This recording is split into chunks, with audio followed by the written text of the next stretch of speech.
Anak-anak 11-11-nya alhamdulillah saya sendiri. Jadi saya punya cita-cita dengan izin Allah ya, baca, tulis, hitung dan baca Quran di tangan ibunya sendiri.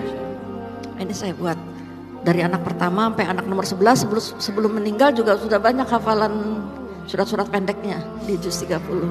Umur 4 tahun Allah panggil. 4 tahun. Ya. Nah, itu jadi dibuat kurikulumnya Mas. Nah, sampai Di kurikulum ya, Bu? Ya dibuat. Saya bikin sendiri.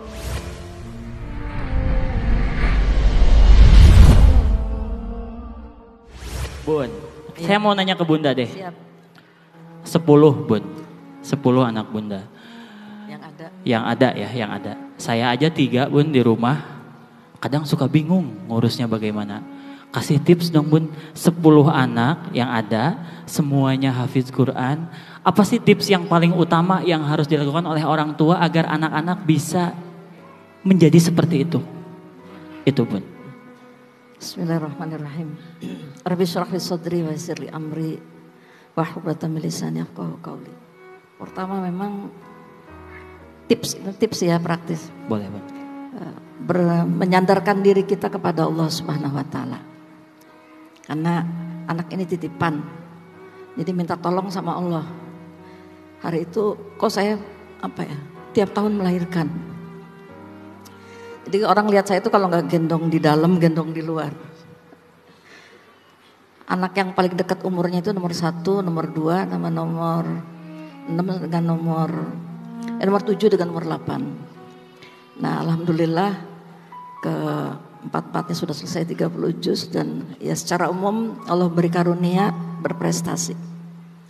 Yang kedua, memang harus kerjasama dengan suami, ini penting. Alhamdulillah ada bapak dan ibu di sini hadir.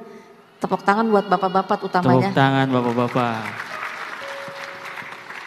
Karena pemimpin dalam keluarga itu adalah bapak. Ya.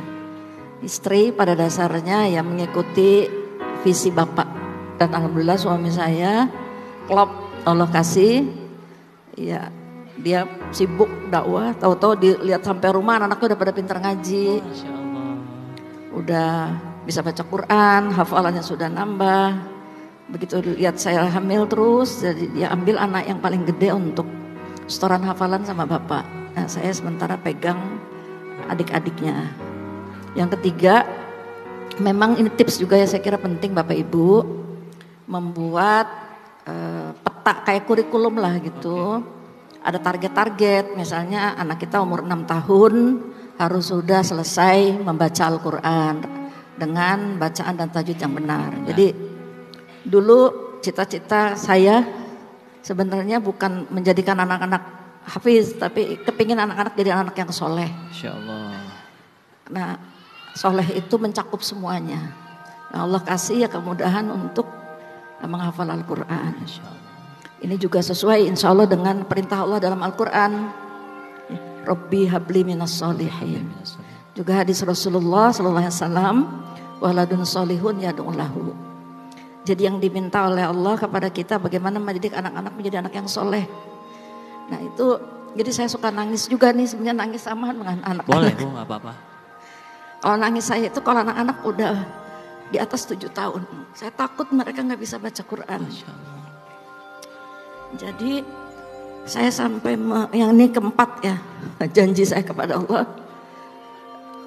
Pokoknya gimana, jangan sampai anak-anak bisa baca Quran di tangan orang lain. Anak-anak 11-11-nya alhamdulillah saya sendiri. Jadi saya punya cita-cita dengan izin Allah ya, baca, tulis, hitung dan baca Quran di tangan ibunya sendiri. Ini saya buat dari anak pertama sampai anak nomor 11 sebelum meninggal juga sudah banyak hafalan surat-surat pendeknya di juz 30. Umur 4 tahun Allah panggil. 4 tahun ya. Nah, itu jadi dibuat kurikulumnya Mas. Sampai di kurikulum ya Bu? Ya dibuat. Saya bikin sendiri. Tantangannya ada sih. Nah ini gak sendirian ya, sama suami, sama keluarga besar. Tapi memang harus istiqomah. Istiqomah. Itu yang kelima, kita harus konsisten. Kenapa bisa konsisten? Saya kira ini juga hadiah dari Allah Subhanahu wa taala, hidayah. Dan tiba-tiba ada perasaan takut.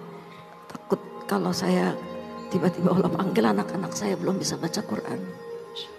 Karena Al-Quran itu penting sekali dalam kehidupan kita. Ya alhamdulillah kemudian Allah buka pintu-pintu lainnya. Saya kira ini insya Allah. Masya Allah. Boleh tepuk tangan sekali lagi, itu luar biasa. Saya kayak ngerasa ngobrol sama ibu saya sendiri, maaf ya Mas ya. Kayaknya saya juga kalau ngobrol sama ibu kayak gini. Tapi memang tips-tips ini, wah super semua Kak Danu. Banget. Alhamdulillah.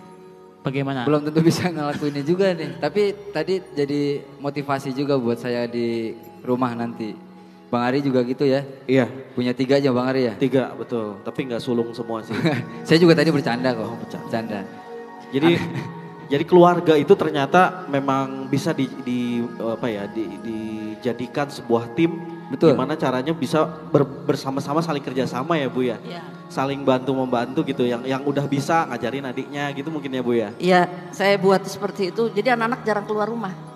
Saya Masya bikin anak nomor 1 bertanggung jawab dengan anak yang nomor 9. Oh iya. Anak yang nomor 2 bertanggung jawab pada anak yang nomor 10. Jadi tingkat kesulitan yang paling tinggi dipegang oleh anak yang paling besar. Masya Allah. Sampai sekarang jadi masih ikatan saudara itu. Alhamdulillah. Jadi tidak hanya sekedar hubungan saudara damia ya, tapi juga hubungan-hubungan ideologis. Nah, ini saya bilang ini kelak akan menjadi saksi nanti di hadapan Allah bahwa tugas ibu dan bapak sudah ibu tunaikan.